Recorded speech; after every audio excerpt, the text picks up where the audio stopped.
A week or two ago, we asked for suggestions of subjects and personalities which we might discuss on this show. One little girl wrote in from Akron, Ohio, and she said, "I don't care what you talk about as long as you keep on talking." That can prove very dangerous because some years ago, on the way back from Europe, a steward came out on the deck of the ship one night and he said, "Are you the one who preached sermon at St. Patrick's Cathedral such and such a time?" "Yes." He said, "My, that was a wonderful sermon. Wonderful. I enjoyed every minute of that hour and a half." I said, "My good man, I never talked an hour and a half in my life." Well, he said, "It seemed that long to me."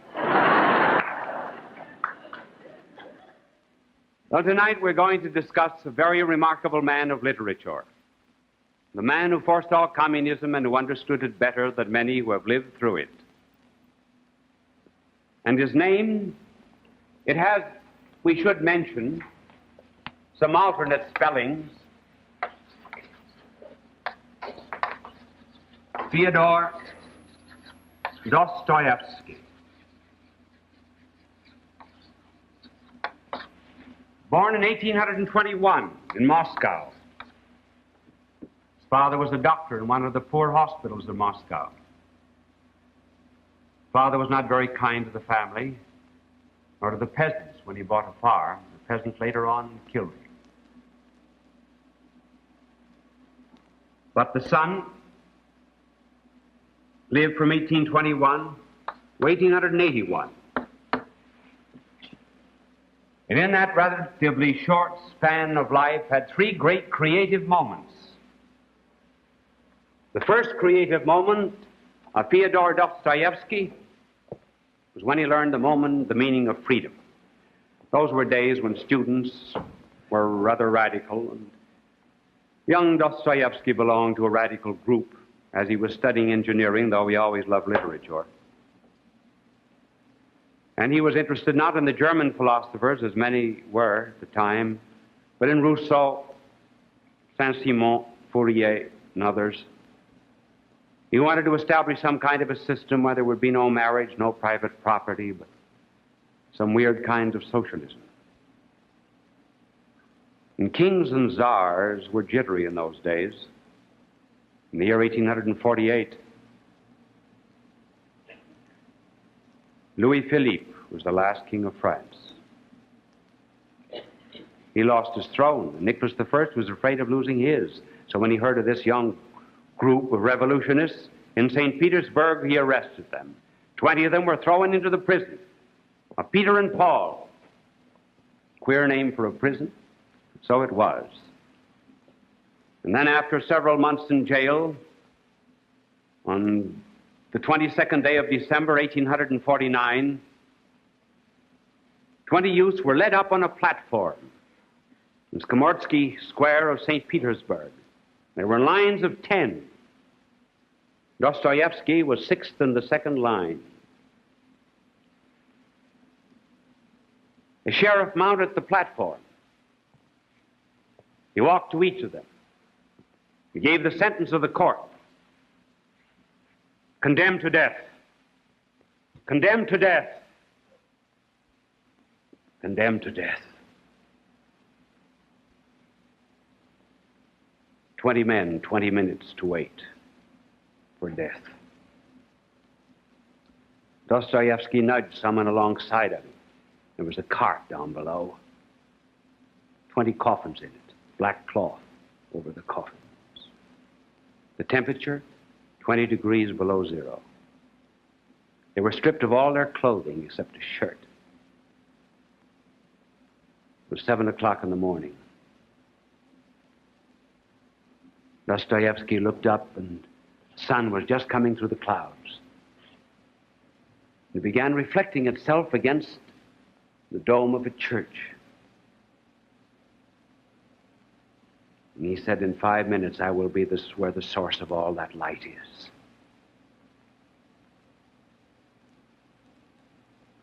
And then 1 minute more, and he said, "Oh, if I could only live.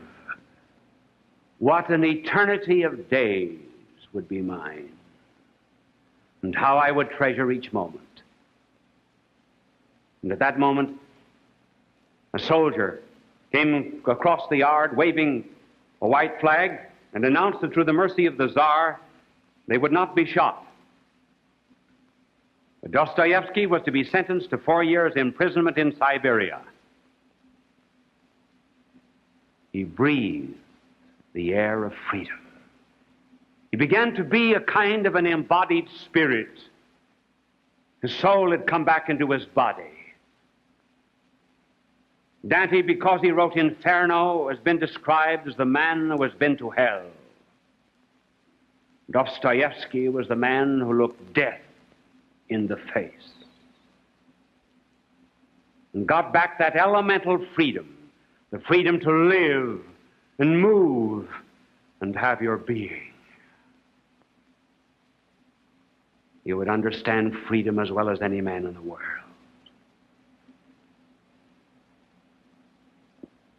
That was his first creative moment. The second was when he learned the implications of that freedom. Christmas Eve of that year, he was put into a sleigh, driven out of St. Petersburg on a 3 weeks journey to Siberia. And as he left St. Petersburg, it was Christmas Eve. There was no room in the inn. You could see houses ablaze with lights, Christmas parties on the inside. So out to the stable of the world he goes, to Siberia. And what a place it was, as Dostoevsky describes it. He said, we were huddled in this barracks like herrings in a barrel. No room to turn around. Fleas and lice by the bushels. Temperature 30 and 40 degrees below zero. Ice 3 inches thick on the window pane. One stove in the center of a room never melted the ice in the room. A sheepskin to cover us, but it never covered our feet, and our feet froze. Filth on the floor, too cold to go outside to satisfy nature. Men would attempt to cross the floor, and their chains would get caught in the chains of others, and they would fall, crack their heads, and curse. It was a veritable inferno of imprecation and curses and lecherous laughter. And out of it, later on, came the books describing what he had been through. Letters from the underworld and the house of the dead. Some of the most terrible pages of all literature. And what did he learn during this captivity in Siberia? He learned 3 lessons, and he puts them down in these books. And the first lesson that he learned was how evil men can be. He lived with characters, and he saw guards that could not be divided as novelists divide their characters into good and bad. He said there are some people who will abuse freedom to a point of wishing only evil. They lose the distinction, he said, of right and wrong. And they do not deny God merely. He says they challenge God. They set themselves up as an absolute. He said, I found that while I was there, that man is open at 2 ends. First, he's open to the inspirations of grace. And then he said he's open to the devil himself. And some of these men, he said, wanted to do evil just for the sake of evil, even to make good evil. And as a result, he said, they became cruel. And I learned, he said, that it is possible for man to become more cruel and bloodthirsty than any beast. As one of the characters said, there are only two periods in history. One is our ascent from the gorilla to the death of God, and the other is from the death of God to the making of a new earth through communism. That was his first lesson, how evil men can be. And the second lesson that he learned was about a social system that evil men can create. That social system that exists in the land where he lived. Churchill describes that land as the dividing of it as the Iron Curtain. That description would never satisfy Dostoevsky. Why?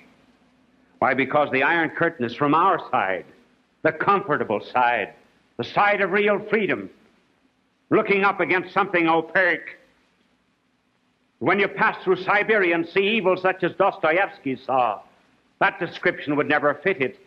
And so in Letters from the Underworld, he describes the new race of men and what it means to live under this type of man. And he describes it as the mouse facing the wall.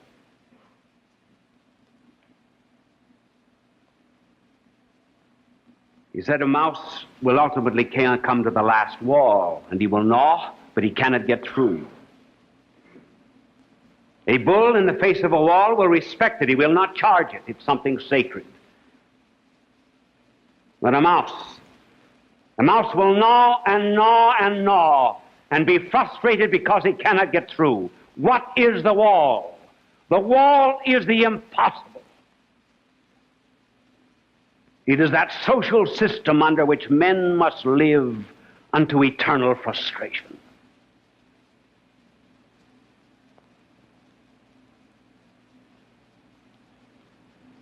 And the third lesson that he learned, he described it in these two books that I mentioned, was that the only alternative to this social system is Christ, in whom, as he rightly said, is God in the image of man. He said, I thank the Almighty that I have passed through Siberia, because I've learned now the essence of man. And I have also learned, he said, that it is only in Christ that I must repose. And later on, when Belinsky, the atheist, would try to win him over to his atheism, Dostoevsky said in his own queer way, he said, Belinsky, he said, I would rather be wrong with Christ than right with you. Prison spoiled some men and spoiled Oscar Wilde. He lost all of his creativity in prison. And he came out of prison. He wandered the streets of London under a diabolical pseudonym. He lost his power of writing because he'd been in prison, but not so Dostoevsky. He learned these great lessons. And Dostoevsky came out in order to come to the third moment of his life, the truly creative literary moment, in which he wrote some of the great pages of literature. For example, this is the man. Dostoevsky wrote in,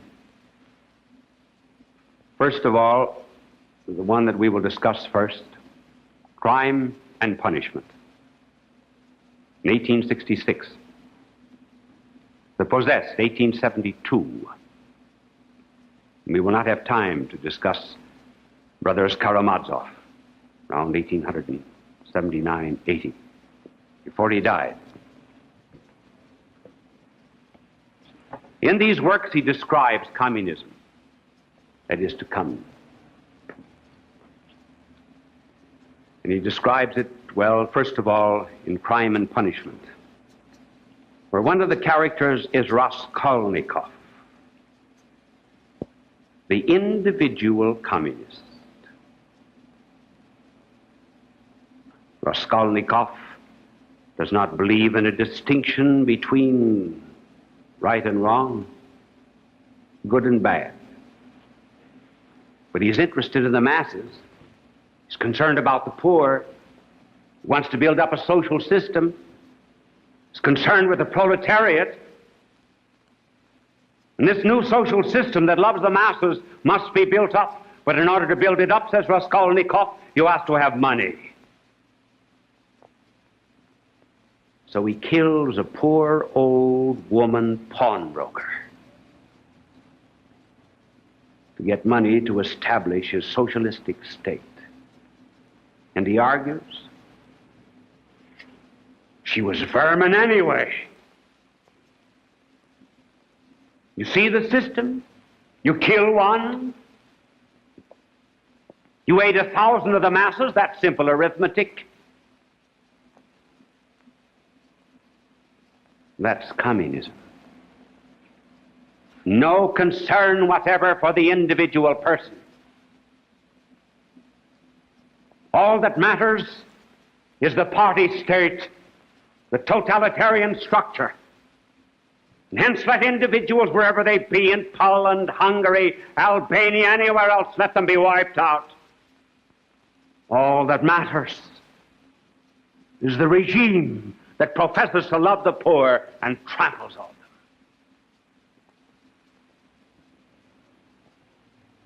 them. Dostoevsky's, then in his work, The Possessed, describes the state that has been set up by this philosophy. It's no longer concerned now with the individual communist.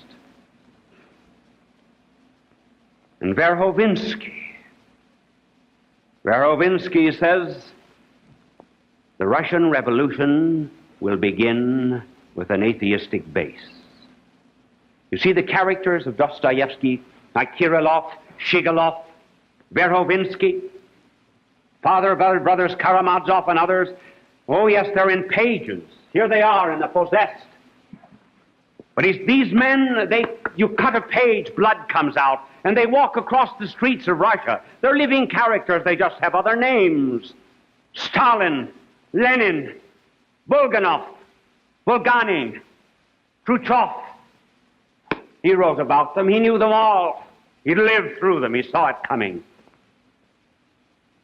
And so Verhovinsky said the foundation will be atheism, and then he talks to Stavrogin, and he tells Stavrogin just how he must develop this system, and Stavrogin prepares for it. And so he violates a girl, and then after he's violated her, he locks her in a room, and there's a little opening in the door. As he sips tea, he can look at her until she goes mad. And he enjoys his tea, and finally she goes mad, and she hangs herself, and Stavrogin said, Now, I no longer know the distinction between right and wrong. Now I am ready to establish the system. And so the characters walk out on the pages of The Possessed. And would you not think that some of these, I'm reading from The Possessed, some of these pages were written by someone who had passed through the experiences of communism today in Russia. He suggests a system of spying. Every member of society spies on the others, and it is his duty to inform against them. All are slaves and equal in their slavery. See, equality, all comrades. They will be banished and put to death. Cicero will have his tongue cut out. Copernicus will have his eyes put out. Shakespeare will be stoned. Slaves are bound to be equal. There never has been any freedom or equality without despotism, but in the herd, everyone will be equal. The moment you have family ties or love, you get the desire for property. We'll destroy that desire. We will make use of drunkenness, slander, spying. We'll make use of every incredible corruption. We'll stifle every genius in its infancy. We will reduce all to a common denominator, complete equality. Only the necessary is the necessary. That's the motto of the whole world from now on. The world needs a shock, and that's for us, the dictators, to look after. Absolute submission. Absolute loss of individuality. But once in 30 years, the dictator will let them have a shock, and they will suddenly begin eating one another up, just as a precaution against boredom. And then, Dostoevsky, knowing that this philosophy that has no respect for persons, that speaks of the love of the masses, will be a menace to the world, tells how it will win over. Does not mention America. But how true he was, writing too soon for us, perhaps. But he told how all the intelligentsia, the riffraff, the false liberals, all of the people, without a fine distinction of right and wrong, will follow after these individuals. And do you know, says the leader, that we are tremendously powerful already? Our party not only consists of those who commit murder and arson, fire off pistols in the traditional fashion, or bite colonels. They're only a hindrance. I reckon them all up. A teacher who laughs with children at their God is on our side. The lawyer who defends an educated murderer because he's more cultured than his victims and could not help murdering them to get money, he's one of us. The schoolboys who murder a peasant for the sake of sensation, they are ours. The juries who acquit every criminal, they are ours. The prosecutor who trembles at a trial for fear he should not seem advanced enough is ours. And among officials and intelligentsia and literary men, we have lots and lots of them, but they do not know it. And so we'll have a little fresh blood now and then, and we'll set legends going, and every scurvy group will be of use to us. I'll pick out some of you fellows that you'll be keen for shooting. Well, there's going to be an upheaval. There's going to be such an upset as the world has never seen before. Russia will be overwhelmed with darkness, and the whole earth will weep for its gods. In 1872,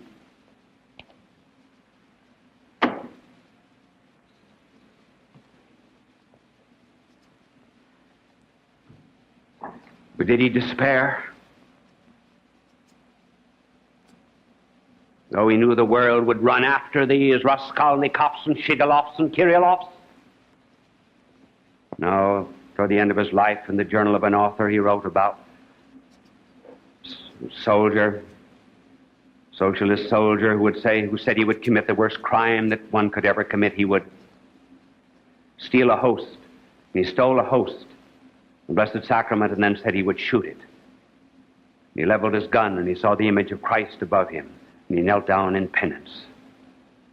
And that, to Dostoevsky, is what Russia would do. It would one day recover its soul when it got rid of these individuals who had brought ruin upon it.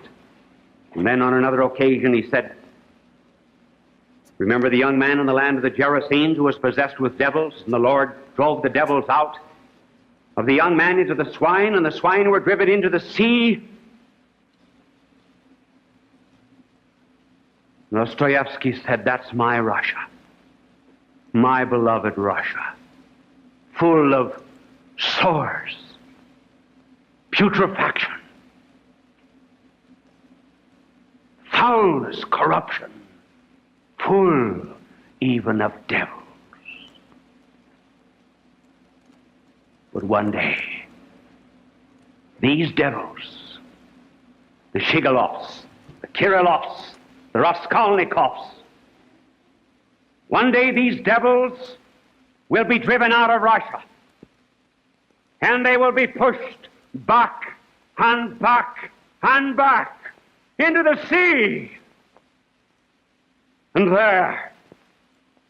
there they will be drowned, and it will be good enough. Life, and particularly in literature today.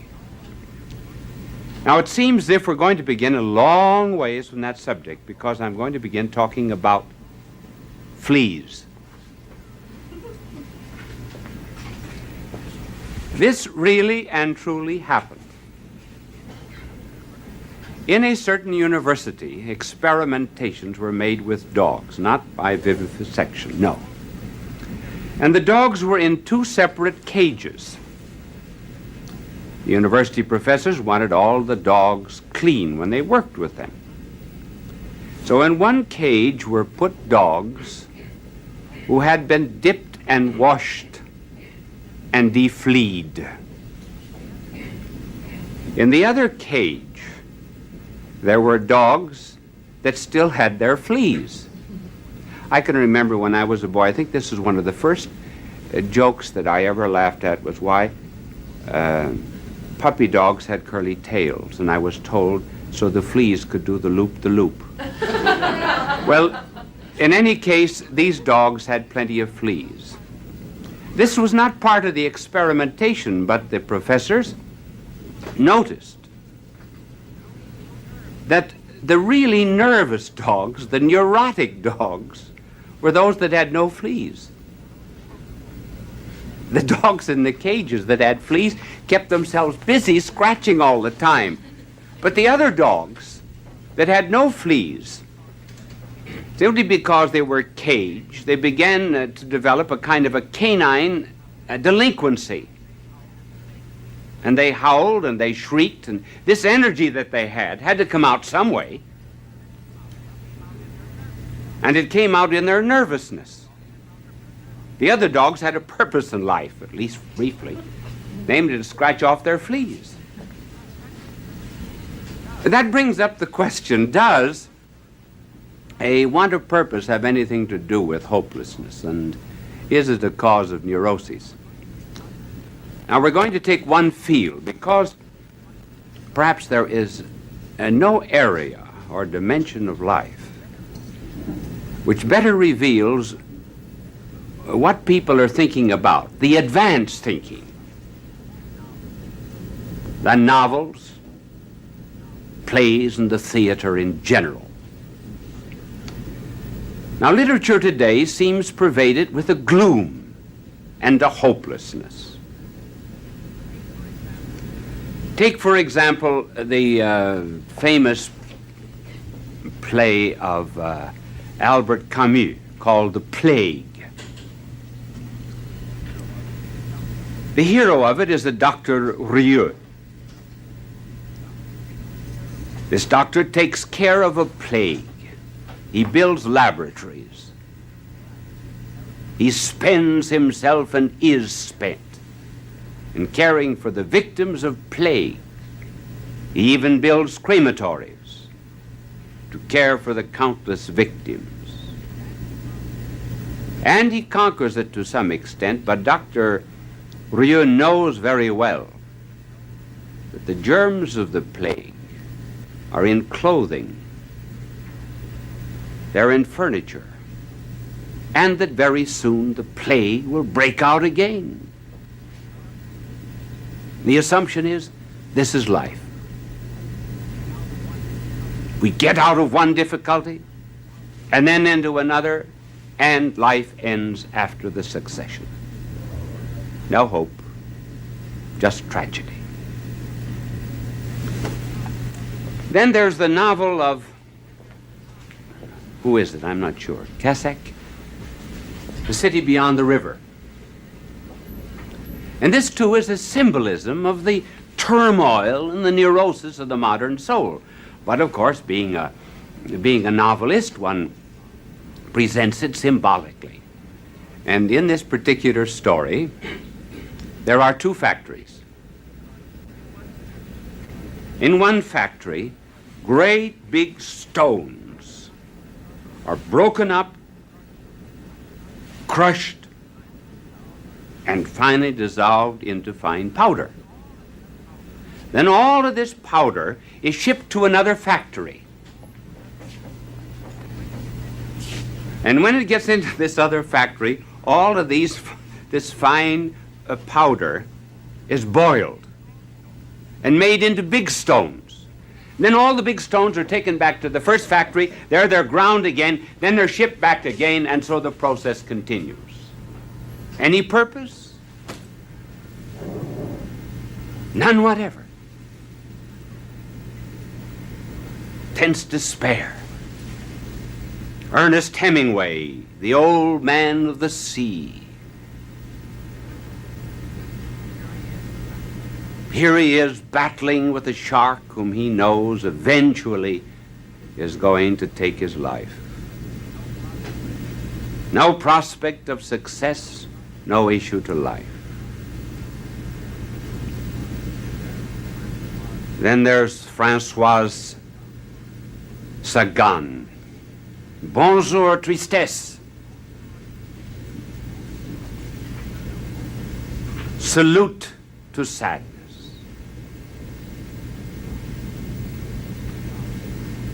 Sartre, with his 4 men in hell, talking to one another, each man talking only about himself, not concerned with anyone else. And when the curtain goes down, the last line of the play is, hell is others.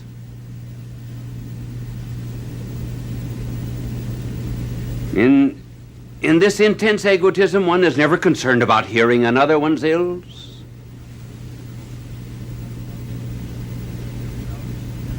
And the result is that there's a kind of a self-pity that develops, which is the keynote of modern neuroses.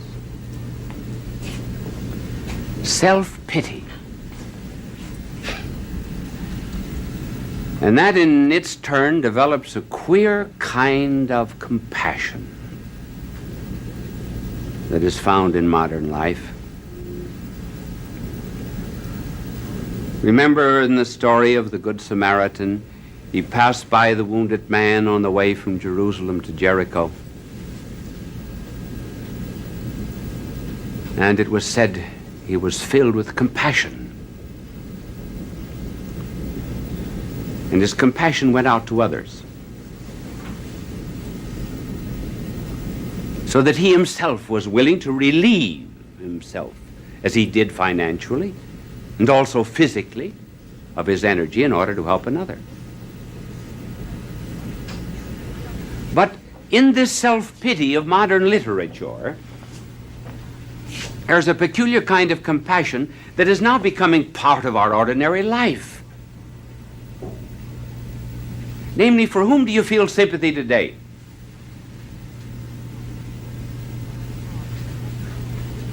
For whom do the sob sisters of American life feel sorry? They feel sorry for the young dope busher who's brought to trial. There's sympathy for the gangster who's arrested, for the criminal. Police that try to arrest a criminal in a certain community, the community will protect him.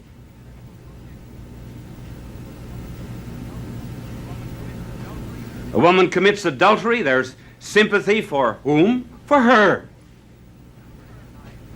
Not for society that may have been damaged, and for the bad repute, for the destruction of the morals of the young. Sympathy is rather for the murderer than for the murdered, except in very few instances.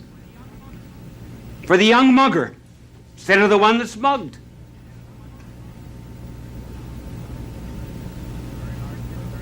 In a very large city, very recently, there was a young girl in the 6th grade who was constantly drunk. Every day in school, she could barely sit up at her desk. Well, the teacher, of course, would not dare touch her. So the teacher had this drunken young girl brought before the judge. And this judge of the juvenile court said to the teacher, "Didn't you ever take a drink in your life?" She said, "I'm not on trial." He said, "Case dismissed."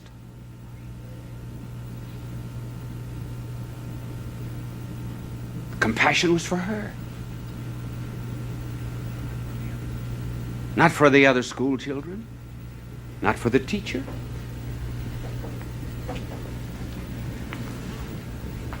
Now, where does this come from? Well, it's partly due to a loss of purpose. When anything loses its purpose, it becomes revolutionary, it becomes neurotic or psychotic. One could, if a pencil were endowed with consciousness, you could make a pencil neurotic. I could make a pencil neurotic, for example, if it had consciousness, by using it to pull down this microphone which is above my head. If I stuck the sharp point into that microphone to pull it down, incidentally, you know, there's always a microphone wherever you walk. If I walk over here, the microphone follows me. If I walk over here, the microphone follows me. And he's kept very busy now at this particular time. Well, now if I... And incidentally, great credit should be given to the man that handles the microphone. If he didn't like a show, and he must be tempted many times, he could drop that boom on you, and the show would end immediately. But if I use the pencil, for example, to pull that down, I wouldn't get it down, and I would break the point of the pencil. Why? Because the pencil wasn't made to pull down booms. And so too, I'm not made for certain things, and if I insist on doing those things which are contrary to my nature, well, then I hurt myself. And that is the beginning of a neurosis. A boiler is made to retain temperature, steam at a given pressure.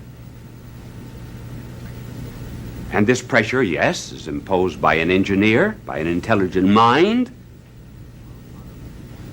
If, however, the boiler were endowed with consciousness and said, well, I'm allowed 80 pounds a square inch, but I'm going to put in 200, it's no longer free to be a boiler. Man has a certain purpose in life, namely the attainment of perfect life and truth and love, and if he does not attain that and work toward it, then as the boiler explodes when it exceeds its limitations, so man develops a kind of neurosis when he fails to follow out his rational nature. And this neurosis is intensified very much in modern life,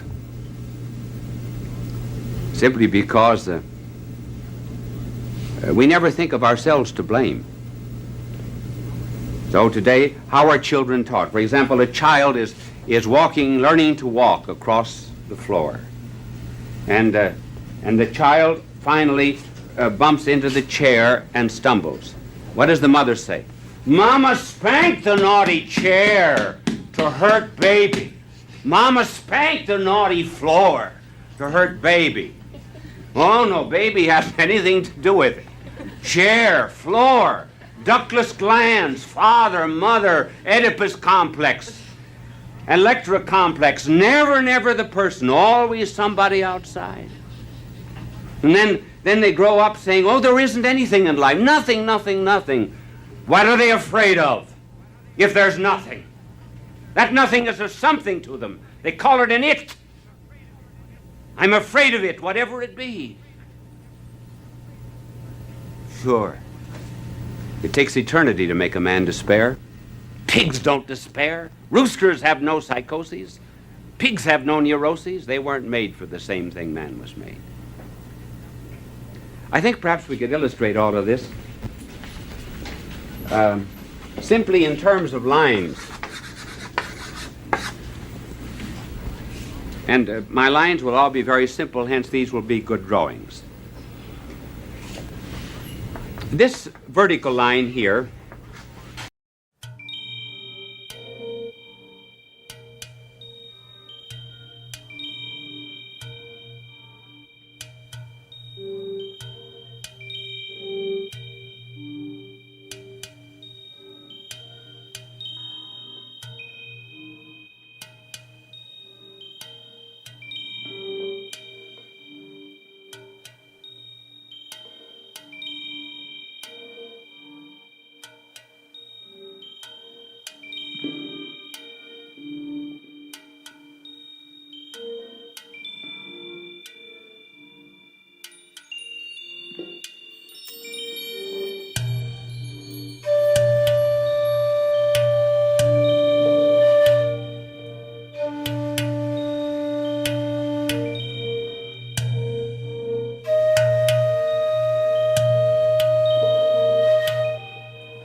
stands for the way everything in the world should tend, namely, everything has a purpose for which it was made.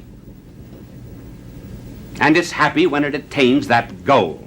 Now, we have a purpose. We were made for perfect happiness, for a continuous ecstatic love, for an all-comprehensive truth, and for a life without end. And that's what we're working toward. That is God, that vertical line. Now suppose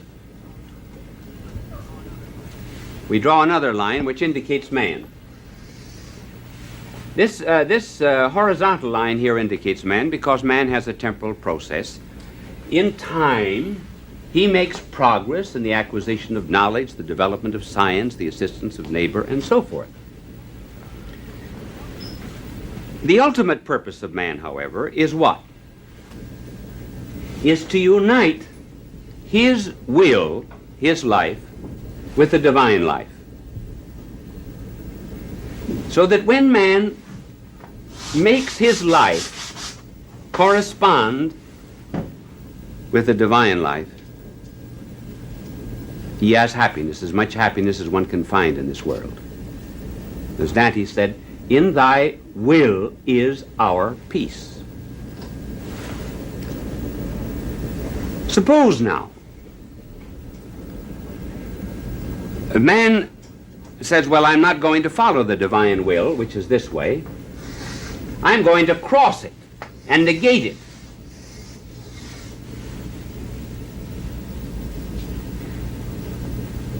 Well, in the moral order, what is this negation of the divine will? The breaking of the commandments, the refusal to follow our better instincts? Well, that would be called sin in the moral order. But what is it called psychologically?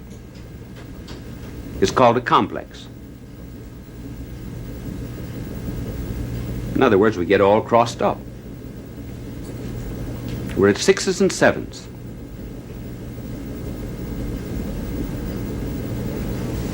Suppose now one reaches a stage where he says, well, I'm going to completely eliminate the divine will and I'm going to live only for myself, my ego, and just have pity for myself. Then you have only the vertical line. The horizontal line, man. But time never solves anything. Never. Time of and by itself doesn't make anything better. For example, white fences don't become whiter with time, they become blacker. So if man, however, decides to pursue just his own selfish ends with self-pity in time, what happens to this line? It begins to curve.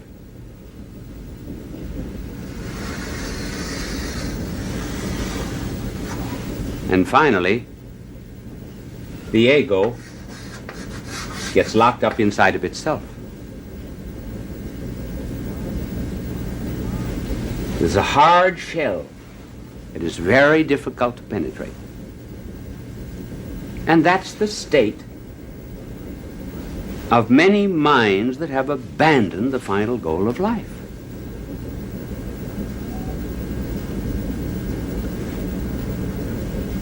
Now, there is this despair in life, in literature, and this false compassion. But is it as bad as it seems? I think it's the beginning of something good. Modern man is no longer proud of himself as he was 40 or 50 years ago. In the days when Huxley wrote his Brave World and H.G. Wells, Mr. Britling sees it through. Man is much more humble. And despair can be good, it can be creative.